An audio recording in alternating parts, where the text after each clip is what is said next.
Bab 182. Terkejut tidak? Kerajaan Dayun.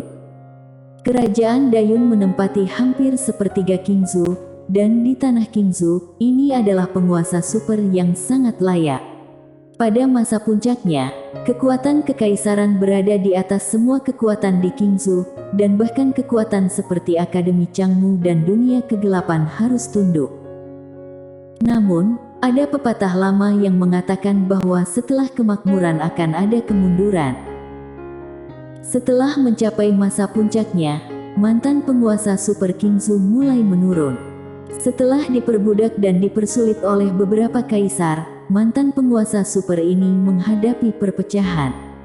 Tepat saat kerajaan Dayun hendak runtuh, muncullah seorang raja pendukung keluar di kerajaan Dayun. Wina Lian. Raja pendukung inilah yang membalikkan keadaan dan menyelamatkan kerajaan kuno dari kehancuran. Meski masih belum sebagus saat kerajaan Dayun berada di puncak kejayaannya, tetapi tidak ada yang berani meremehkan kerajaan Dayun di wilayah Qingzhou ini. Istana Kerajaan Dayun, Aula Harmoni Supreme. Hanya ada dua orang di dalam aula. Di kursi naga ada seorang anak laki-laki berusia 11 atau 12 tahun yang sedang duduk, mengenakan jubah naga dan mahkota di kepalanya. Anak laki-laki kecil itu duduk tegak dan ekspresinya tampak serius. Di bawah, berdiri seorang wanita. Wanita itu mengenakan gaun ketat hitam panjang. Gaun itu dihiasi phoenix berwarna-warni yang kelihatan seperti hidup.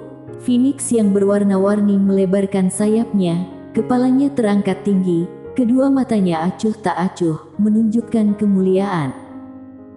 Anak laki-laki kecil itu memandang wanita itu, "Kakak." Bicara sampai di sini, dia sepertinya memikirkan sesuatu, lalu dengan cepat mengubah kata-katanya, "Qin Lian, Kerajaan Jiang sangat jauh dari kerajaan Dayun, tidak ada konflik kepentingan dengan kerajaan Dayun aku. Mengapa mau bermusuhan dengan kerajaan Dayun aku? Ini tidak sesuai dengan kepentingan kerajaan Dayunku." Wanita itu berjalan di depan anak laki-laki itu, dia menunjuk peta di depan anak laki-laki itu, "Di wilayah Qingzhou, menurut kamu siapa ancaman terbesar bagi kerajaan Dayun aku?" Anak laki-laki kecil itu berpikir sejenak, lalu berkata, "Kerajaan Jiang." Wanita itu menggelengkan kepalanya, "Tidak." Anak laki-laki kecil itu memandang wanita itu, lalu siapa? Wanita itu terkekeh, "Akademi Changmu, dunia kegelapan, dan keluarga bangsawan kuno di negeri ini." Anak laki-laki kecil itu sedikit mengernyit, "Lalu kenapa kamu menyerang kerajaan Jiang?" Wanita itu menatap anak laki-laki kecil itu tanpa berbicara. Anak laki-laki itu merenung lama, dan akhirnya, dia sepertinya memikirkan sesuatu, tiba-tiba menatap wanita itu, "Kamu ingin meminjam kerajaan Jiang, tidak? Kamu ingin meminjam tangan Mileye untuk melemahkan mereka." Mendengar ini, sedikit kelegaan muncul di mata wanita itu. Anak laki-laki kecil itu berkata dengan sungguh-sungguh, "Tetapi kerajaan Dayunku telah kehilangan ratusan kavaleri api hitam." Wanita itu duduk di samping anak laki-laki itu. Anak laki-laki itu dengan cepat minggir ke samping, dan wanita itu meraih tangannya. "Sekarang kavaleri api hitam ini bukan lagi kavaleri yang setia kepada keluarga bangsawan aku. Mereka telah disuap oleh Akademi Changmu, dunia kegelapan, dan keluarga bangsawan besar lainnya. Kesetiaan mereka yang sebenarnya bukanlah keluarga bangsawan aku. Jadi, bagi keluarga bangsawanku, tidak ada rugi apapun. Sebaliknya, faktor yang tidak stabil ini telah tereliminasi." Anak laki-laki itu memiringkan kepala, melihat wanita itu, "Tetapi jika ini terus berlanjut, kerajaan Dayunku juga akan menderita kerugian besar." Wanita itu menggelengkan kepalanya, "Keluarga bangsawan, sekte, dan kekuatan pasukan, termasuk Akademi Changmu, mereka tampaknya mendukung kerajaan Dayun aku, Tetapi sebenarnya mereka terus-menerus mengikis kerajaan Dayun aku. Mereka tidak hanya menyusup ke istana, tetapi juga memasuki pasukan tentara, dan bahkan keluarga bangsawan. Jika terus seperti ini, dalam 10 tahun kerajaan Dayun aku akan ditelan habis oleh mereka. Bicara hal ini, dia mengulurkan tangan kirinya. Kekuatan ini tumbuh di tangan kita seperti tumor kanker, dan sudah terhubung ke tulang dan darah kita. Jika memotongnya, kita secara alami akan sakit, tetapi jika tidak potong, kedepannya mungkin bukan rasa sakit lagi, tetapi kematian. Anak laki-laki kecil itu terdiam cukup lama. Akhirnya, dia mengambil sebuah dokumen resmi di depannya. Ada 2 kata besar di dokumen itu, Mileye. Anak laki-laki kecil itu membuka dokumen resmi yang mencatat semua hal tentang Mileye, dari kota Kinceng hingga saat ini, sangat banyak dan detail. Setelah beberapa saat, anak laki-laki itu menghela nafas dengan suara rendah. Mileye ini bersedia hidup dan mati dengan kerajaan Jiang. Hei, alangkah baiknya jika kerajaan Jiang aku memiliki orang berbakat ini. Setelah mengatakan itu, dia berbalik, melihat wanita di sampingnya lagi. Kakak, apa pendapatmu tentang orang ini? Wanita itu melirik dokumen resmi dan tersenyum. Bagaimana menurutmu? Anak laki-laki kecil itu berpikir sejenak, lalu berkata, aku ingin mendengar dari kakak. Wanita itu tidak berbicara, tetapi mengambil tangan anak laki-laki itu dan berjalan keluar dari aula. Melihat ke langit yang jauh, wanita itu tersenyum sedikit. Jika dia adalah teman, orang ini dapat dipercaya dan layak dipercaya. Jika dia adalah seorang musuh, dia tidak akan ragu-ragu untuk membunuh dengan cara apapun. Anak laki-laki kecil itu menatap wanita itu. Kakak ingin menjadi musuhnya atau temannya? Wanita itu dengan lembut mengusap kepala anak laki-laki itu. Kamu adalah kaisar kerajaan Dayunku, kamu yang memutuskan. Anak laki-laki kecil itu berpikir sejenak, lalu berkata, bertemanlah. Wanita itu tersenyum dan bertanya, mengapa? Anak laki-laki kecil itu berkata dengan sungguh-sungguh, kerajaan Dayun aku tidak memiliki kebencian ataupun konflik kepentingan dengannya. Bermusuh dengannya, tidak sesuai dengan kepentingan kerajaan Dayun aku. Jika berteman, kerajaan Dayun bisa mendapatkan teman yang dapat dipercaya. Bagi kerajaan Dayun aku, ini sangat menguntungkan. Wanita itu memandang anak laki-laki itu dengan sedikit kelegaan di matanya. Dia menoleh, perintahkanlah, kumpulkan keluarga bangsawan, pergi ke ujung selatan untuk mengepung dan membunuh Mileye. Baik. Dalam kegelapan, seseorang menjawab, kakak. Anak laki-laki kecil itu memandang wanita itu dengan heran. Wanita itu tersenyum sedikit, kita ini sedang membantunya. Saat mengatakan itu, dia melihat ke langit yang jauh, dan dengan lembut membelai rambut di sekitar telinganya dengan tangan lembutnya. Ada beberapa orang akan sial. Saat malam tiba, ibu kota kerajaan Dayun, tak terhitung banyaknya orang tiba-tiba meninggalkan ibu kota kerajaan, dan mereka semua pergi ke tempat yang sama, tanah ujung selatan. Dan target mereka semua adalah Mileye. Akademi Changmu, dunia kegelapan dan juga kerajaan Dayun yang memimpin. Secara alami, keluarga bangsawan ini tidak akan berani menolak. Siapapun yang berani menolak, berarti tidak ingin tinggal lagi di wilayah Dayun. Perlu diketahui, ketiga kekuatan ini dapat dikatakan sebagai yang terkuat di seluruh wilayah Qingsu. Di tanah gurun ujung selatan, seberkas cahaya pedang masih menggantung di udara, tidak menghilang untuk waktu yang lama. Di suatu tempat dalam kegelapan, Karsomu berdiri berdampingan dengan ketua dunia kegelapan. Pandangan mata kedua orang memandang ke kejauhan, memandang cahaya pedang di sana. Di samping Karsomu, ketua dunia bayangan tiba-tiba berkata, apakah kali ini yakin bisa?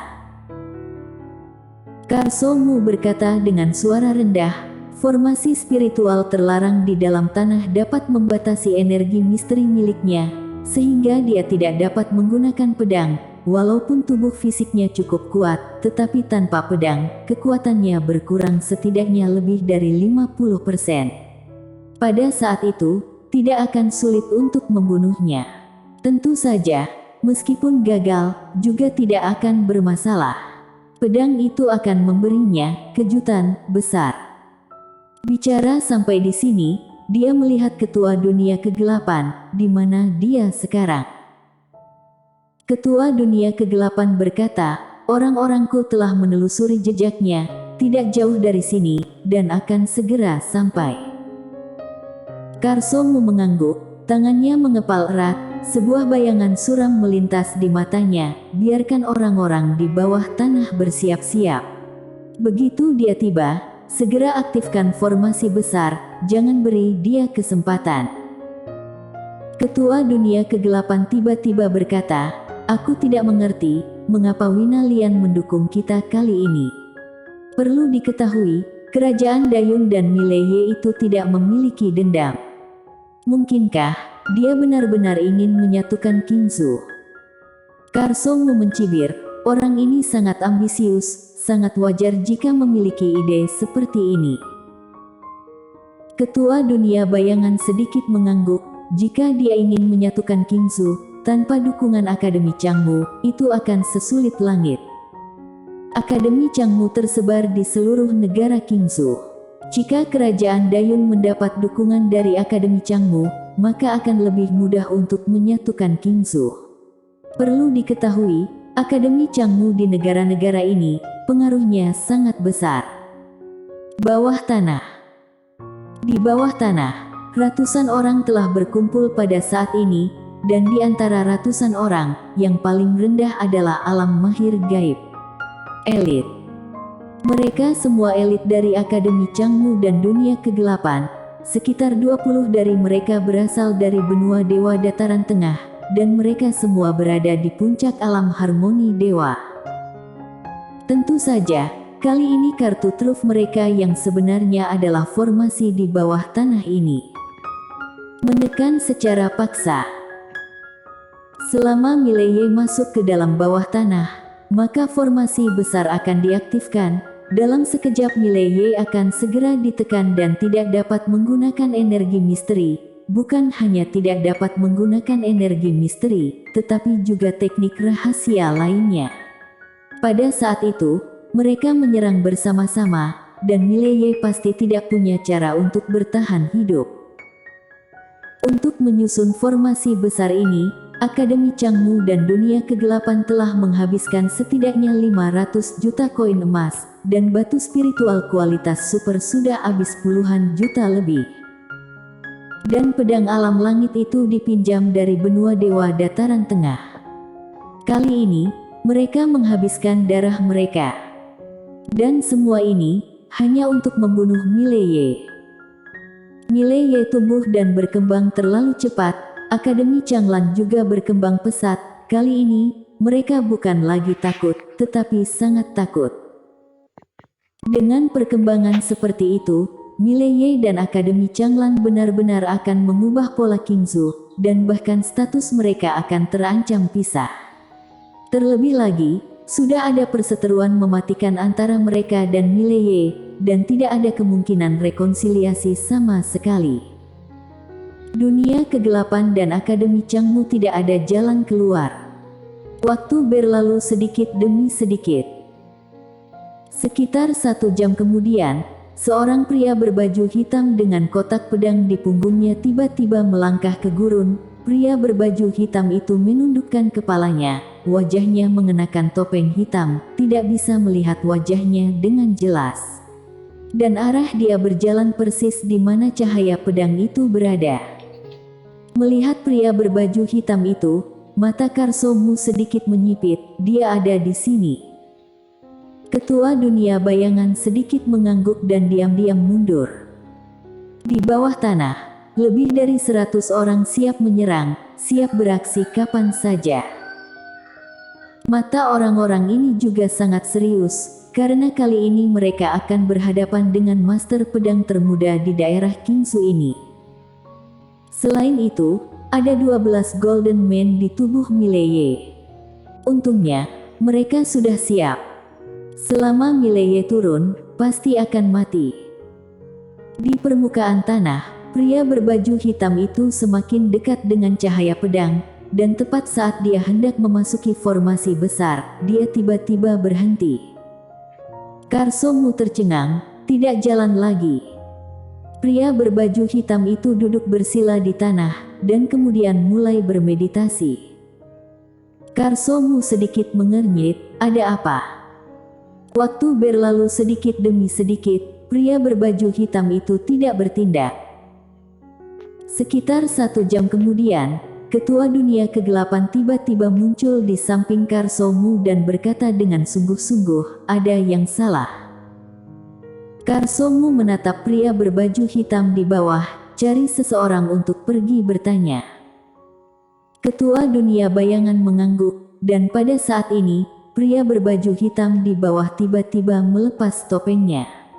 Saat melihat wajah asli pria berbaju hitam, wajah Karsomu dan Ketua Dunia Kegelapan langsung menjadi gelap.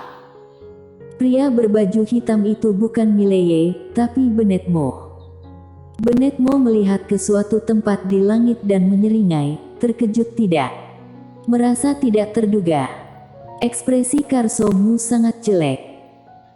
Pada saat ini, ruang hampa di depannya sedikit bergetar, dan saat berikutnya, wajah Karsomu berubah drastis. Dia meraung, mundur segera, semua orang segera bergegas kembali ke Akademi Changmu.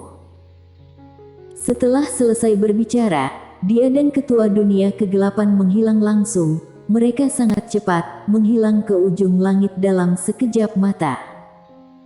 Wilayah Dayun, di bawah gunung Akademi Changmu. Seseorang berjubah hitam dengan kotak pedang di punggungnya sedang menghadapi sekelompok siswa Akademi Changmu. Orang berjubah hitam tidak bergerak, dan para siswa Akademi Changmu tidak berani bergerak, karena orang di depannya adalah Mileye. Karsomu dan Ketua Dunia Kegelapan sangat cepat, mereka bergegas kembali ke Akademi Changmu dalam waktu kurang dari setengah jam. Melihat Akademi Changmu aman dan sehat, Karsomu menghela nafas lega.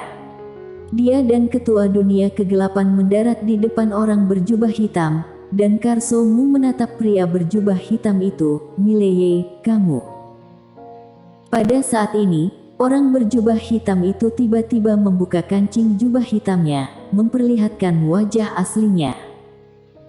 Saat melihat wajah asli orang berjubah hitam, Karsomu disambar 5 petir, dan wajahnya langsung pucat pasi.